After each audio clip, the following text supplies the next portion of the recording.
Nadine Lustre, sumabak na naman nga ba sa passion sa Paris? Alamin!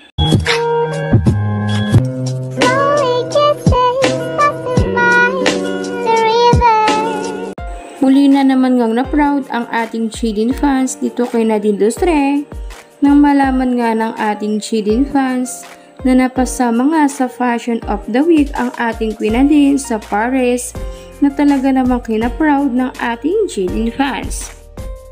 At eto nga yun guys, Nadine Lustre takes you to Paris Fashion Week with Vogue Philippines. At spotted nga din ng ating Chidin fans ang pagiging busy nga ng ating Queen Nadine habang pinapanood nga niya ang mga nagmo-model ng iba't ibang klaseng damit sa Paris.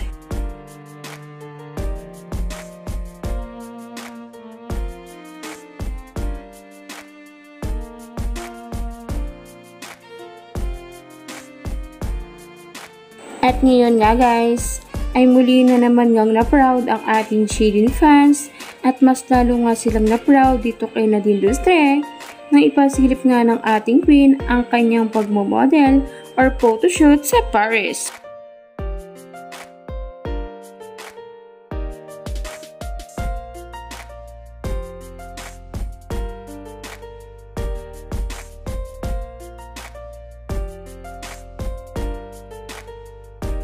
At hindi na nga mapigilan ng ating Chidin fans ang kanilang pagiging proud sa ating Queen Nadine dahil kahit morena nga ang kulay ng ating Queen Nadine ay palagi nga rin ito napapasamang sa mga photoshoot or modeling sa ibang bansa at madalas nga rin itong i-model or kuha na ng picture lalong lalo na nga sa ibang bansa na kinaka-proud ng mga Pinay.